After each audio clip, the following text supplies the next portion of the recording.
ഇന്ന് കോതമംഗലം കുട്ടമ്പുഴയിൽ നിന്നുള്ള വാർത്തയിലേക്കാണ് ആദ്യം ന്യൂസ് മോർണിംഗ് കടക്കുന്നത്. എറണാകുളം കുട്ടമ്പുഴയിൽ കാട്ടാനയുടെ ആക്രമണത്തിൽ മരിച്ച എൽദോസിന്റെ മൃതദേഹം ഇന്ന് സംസ്കരിക്കും. കോതമംഗലം, കുട്ടമ്പുഴ എന്നിവിടങ്ങളിൽ ഇന്ന് ഹർത്താലിനും ആഹ്വാനം ചെയ്തിട്ടുണ്ട്. വൈകിട്ട് കോൺഗ്രസിന്റെ നേതൃത്വത്തിലും പ്രതിഷേധ പരിപാടിയാണ് സംഘടിപ്പിച്ചിട്ടുള്ളത്.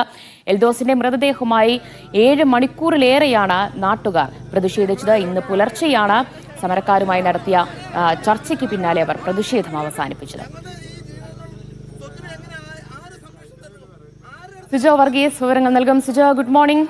എൽദോസിന്റെ മരണവുമായി ബന്ധപ്പെട്ട് ഇന്ന് പുലർച്ചെ വരെ നീളുന്ന പ്രതിഷേധങ്ങളായിരുന്നു കുട്ടമ്പുഴയിൽ നടന്നത്. എന്തായാലും നിലവിൽ ആ പ്രതിഷേധങ്ങളൊക്കെ അവസാനിച്ചിട്ടുണ്ട്.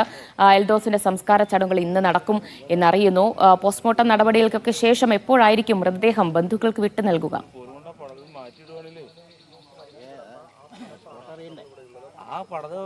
ദിവ്യ, ഗുഡ് മോർണിംഗ് എന്ന് സാങ്കേതികപരമായിട്ട് പറയാം. പക്ഷേ ജനിച്ചു വളർന്ന നാട്ടിൽ നിന്ന് ഇങ്ങനെ ഒരു ദുരന്ത വാർത്ത റിപ്പോർട്ട് ചെയ്യേണ്ടി വന്നതിൻ്റെ ഒരു സങ്കടം വ്യക്തിപരമായി എനിക്കുമുണ്ട്. എന്തായാലും ഇന്നലെ ഒരു 7 മണിക്കൂറോളം നീണ്ടു നിന്ന ഒരു പ്രതിഷേധമായിരുന്നു ഉണ്ടായിരുന്നത്. അതായത് ഉരുളൻതണ്ണിയിൽ നിന്ന് ക്നാച്ചേരിയിലെ വീട്ടിലേക്ക് പോകുന്നതിനിടെ ഈ കാണുന്ന ഭാഗത്ത് വെച്ചാണ് ആന എൽദോസിനെ ആക്രമിക്കുന്നത്. ഈ കാട്ടിൽ നിന്ന് ഇറങ്ങി വന്ന ആന ഈ റോഡിന് സമീപത്ത് നിലയുറപ്പിക്കുകയായിരുന്നു. മൊബൈലിൻ്റെ അരണ്ട വെളിച്ചത്തിൽ ആ വെളിച്ചത്തിലാണ് ഈ വീട്ടിലേക്ക് എൽദോസ് കടന്നു പോയത് എന്നുള്ളതാണ് ഏറ്റവും എടുത്തു പറയേണ്ട ഒരു കാര്യം. ഈ പ്രദേശത്തെങ്ങും ഒരു വഴിവിളക്കുകൾ ഇല്ല, മറ്റൊരു സുരക്ഷാ സംവിധാനങ്ങളും ഇല്ല. എന്തായാലും ഇന്നലെ ഈ സമയത്ത് സംഭവ സ്ഥലത്തുണ്ടായിരുന്ന ആൾക്കും നമ്മുടെ ചേരുകയാണ്. എന്തായിരുന്നു ഇന്നലെ കണ്ട ഒരു കാഴ്ച? ഇന്നലെ പുള്ളി പണി കഴിഞ്ഞ് ഒരു 8:15 വീട്ടിലേക്ക് പോകുമായിരുന്നു. പുള്ളി തന്നെ അറിഞ്ഞില്ല. പണി കഴിഞ്ഞ് 2 മാസത്തോളമായി വീട്ടിൽ വന്നിട്ട് പ്രായമായ ഒരു അച്ഛനും ഒരു അമ്മയേ ഉള്ളൂ. അവർക്കടുത്തേക്ക് വന്ന വഴി പുള്ളിയെ ആന എടുത്ത് വലിച്ചു കീറി നാശ രീതിയിലാണ് ഞാൻ വന്നപ്പോൾ കണ്ടത്. അപ്പോൾ ക്നാച്ചയിൽ നിന്നും പെരുമ്പാവൂരിലേക്ക് ഒരു ചേട്ടൻ പോകാൻ ഇന്നോവയായിട്ട് വന്നപ്പോൾ ആളാണ് കണ്ടതെന്നാണ് പറഞ്ഞത്. ആകെ വലിച്ചു കീറി നാശമാക്കി. അപ്പോഴത്തേക്കുമുള്ള ജനങ്ങൾ മൊത്തം കൂടുകയും ഫോറസ്റ്റുകാർ ഒരു വണ്ടി കാര്യം വന്നെങ്കിലും വഴിക്ക് വെച്ച് അവരുടെ ഡീസൽ തീർന്നു എന്നും പറഞ്ഞ് വഴിക്ക് കെടുക്കുമായിരുന്നു. ആൾക്കാർ ഭയങ്കര ഒച്ചപ്പാടും ബഹളവും വിഷയങ്ങൾ ഒരു രീതിയിലും ബോഡി എടുക്കാൻ സമ്മതിക്കാത്ത കേസ് വന്നപ്പോഴാണ് MLAയും കളക്ടറും അങ്ങനെയുള്ള നേതാക്കന്മാരെല്ലാവരും തന്നെ വന്നിട്ടുണ്ടായിരുന്നു. കളക്ടറുടെ വാക്കിൻ്റെ ഉറപ്പാലാണ് എല്ലാ സജ്ജീകരണങ്ങളും ചെയ്തു തരാമെന്ന് കളക്ടർ പറഞ്ഞിട്ടുണ്ട്.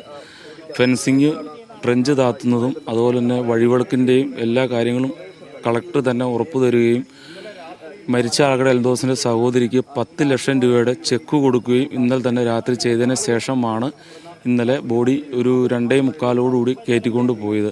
പിന്നെ പറഞ്ഞത് 27-ാം തീയതി കളക്ടർ തന്നെ വന്ന് ഈ കാര്യങ്ങളെല്ലാം നടത്തി പൂർത്തീകരിച്ചതിന് ശേഷം 27-ാം തീയതി കളക്ടർ വീണ്ടും ഇവിടെ യോഗം വിളിച്ചിട്ടുണ്ട്. അന്നേരം കളക്ടർ ബാക്കി കാര്യങ്ങൾ എല്ലാം സംസാരിക്കാമെന്നാണ് പറഞ്ഞിട്ടുള്ളത്. ഈ പ്രദേശത്തിൻ്റെ ഒരു പ്രത്യേകത പരിഗണിച്ച് കഴിഞ്ഞാൽ വനാതിർത്തി മേഖലയാണ്, വനപ്രദേശമാണ്. ഈ കുട്ടമ്പുഴ പഞ്ചായത്തിലെ ഒട്ടുമിക്ക സ്ഥലത്ത് ഇതുപോലെ തന്നെയാണ്. വന്യമൃഗശല്യം മുൻ വർഷങ്ങളെ അപേക്ഷിച്ച് അതിനേക്കാൾ കൂടുതൽ വന്നിട്ടുണ്ട്. ഏതെങ്കിലും രീതിയിലുള്ള പ്രതിരോധ സംവിധാനങ്ങളൊക്കെ ഇവിടെ നടത്തിയതായി കാണാൻ കഴിയുന്നുണ്ട്? നടത്തിയതായി കാണുന്ന വെച്ചാൽ ഇതേ സൈഡിൽ കൂടെ ഫെൻസിങ് ഇട്ടിട്ടുണ്ട്. പക്ഷേ ഒരു ഗുണനിലവാരമില്ലാത്ത ഫെൻസിങ്ങാണ് ഇട്ടിട്ടുള്ളത്. നല്ല ഗുണനിലവാരമുള്ള ഫെൻസിങ് ഇടുകയും അതുപോലെ തന്നെ ഈ വഴിവിളക്ക് കണ്ടായിരുന്നു. ഒരു പക്ഷേ ഇന്നലെ ആളും മരിക്കില്ലായിരുന്നു. അതൊരു ദുഃഖകരമായ ഒരു സംഭവം തന്നെ. ഇപ്പോൾ ഇത് സംബന്ധിച്ച ഉരുളൻതണ്ണിയിലും കുട്ടമ്പുഴ കോതമംഗലത്തെ പ്രതിഷേധമായിട്ട് ഇന്നിവിടെ ഹർത്താൽ ആഹ്വാനം ചെയ്തേക്കുവാണ്. വണ്ടികളൊന്നും തന്നെ ഓടുന്നില്ല. പൂർണ്ണ സഹകരണം എല്ലാവരും ചെയ്യുന്നുണ്ട്. ഇനി പോസ്റ്റ്മോർട്ടം ചെയ്തപ്പോൾ ബോഡി കിട്ടും എന്നതിനെ അറിഞ്ഞ ആൾക്കാരെല്ലാം വന്ന് കൂടിക്കൊണ്ടിരിക്കുകയാണ്. ഈ ഏരിയയിലേക്ക് വീട്ടിലേക്ക് കൂടിക്കൊണ്ടിരിക്കുകയാണ്. തീർച്ചയായും ദിവ്യ, അതായത് ഞാൻ ഈ നിൽക്കുന്ന പ്രദേശം, ഈ ഭാഗത്ത് നിന്നാണ് ഈ ആന വന്നത്. ഇത് നേരെ വന്ന് ഈ റോഡിൻ്റെ സൈഡിലേക്ക് നിന്നു. ഇവിടെ വെച്ചാണ് ആനയെ ആക്രമിക്കുന്നത്. അതിനുശേഷം നമുക്ക് ഈ ദൃശ്യങ്ങളിൽ തന്നെ കാണാൻ കഴിയും. ഇതൊരു കോൺക്രീറ്റ് റോഡാണ്. ഈ ഉരുളൻതണ്ണി വനംവകുപ്പിൻ്റെ ഓഫീസിൽ നിന്നും ഒരു കിലോമീറ്റർ താഴെയാണ് എൽദോസിൻ്റെ വീട്ടിലേക്കുള്ളത്. ക്നാച്ചേരി ജനവാസ മേഖലയാണ്. ഈ റോഡിൽ വൈദ്യുതി ലൈൻ ഉണ്ട്, പക്ഷേ വഴിവിളക്കുകൾ ഇല്ല. ഇന്നലെ ഈ സംഭവത്തിന് ശേഷം ഇട്ട ഒരു വഴിവിളക്കാണ് നിലവിൽ ഉള്ളത്. അതിനുശേഷം നമുക്ക് ഇതിന് ഭാഗത്തേക്ക് മറുവശത്തേക്ക് റോഡ് ക്രോസ് ചെയ്ത് നേരെ മറുഭാഗം എന്ന് പറയുന്നത് ക്നാച്ചേരി ക്ഷേത്രമാണ്. ക്ഷേത്രത്തിനോട് ചേർന്ന് തന്നെ ഇവിടെ ഒരു ചെറിയ തോടുണ്ട്. ഈ തോട്ടിൽ വെള്ളം കുടിക്കാനാണ് ആനകൾ എത്തുന്നത്. ഇവിടെ നമുക്ക് കാണാൻ സാധിക്കും, ഇത് ഫെൻസിങ് ആണ്. ഇത്തരത്തിൽ ഫെൻസിങ് സുരക്ഷാ സംവിധാനങ്ങളാണ് ഈ നാട്ടിൽ വേണമെന്ന് പറയുന്നത്. പക്ഷേ ഇതിൻ്റെ ഒരു അവസ്ഥ നമുക്ക് കാണാൻ സാധിക്കും. ഇത് അതായത് ആന കടന്നു പോകുന്നത് തടയാൻ വൈദ്യുതി വേലികൾ സ്ഥാപിച്ചതാണ്.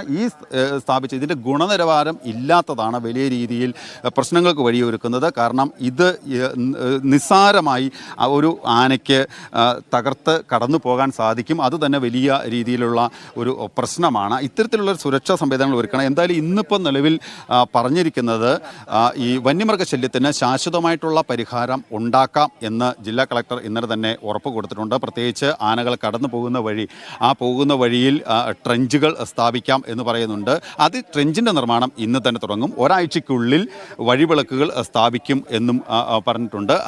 ഇത്തരത്തിൽ വന്യമൃഗശല്യം ശാശ്വതമായിട്ട് പരിഹരിക്കുന്നതിന് വേണ്ടിയിട്ടുള്ള നടപടിക്രമങ്ങളെല്ലാം തന്നെ തുടങ്ങുന്നുണ്ട്. ഫെൻസിങ്, ട്രെഞ്ച്, വഴിവിളക്കുകൾ, ഇത് ഈ കണാച്ചേരിയിൽ ആദ്യഘട്ടത്തിൽ തുടങ്ങും. അതിനുശേഷം കുട്ടമ്പുഴ പഞ്ചായത്തിൽ വന്യമൃഗശല്യം രൂക്ഷമായ ഇടങ്ങളിലെല്ലാം തന്നെ ഇത്തരത്തിലുള്ള സുരക്ഷാ സംവിധാനങ്ങൾ ഒരുക്കും എന്ന് അറിയിക്കുകയും ചെയ്തിട്ടുണ്ട്. അതിന് ശാശ്വതമായിട്ടുള്ള സ്ഥിതിഗതികൾ വിലയിരുത്താനായി നിലവിൽ 27-ാം തീയതി ഒരു അവലോകന യോഗം കളക്ടർ വിളിച്ചു ചേർക്കുകയും ചെയ്തിട്ടുണ്ട്.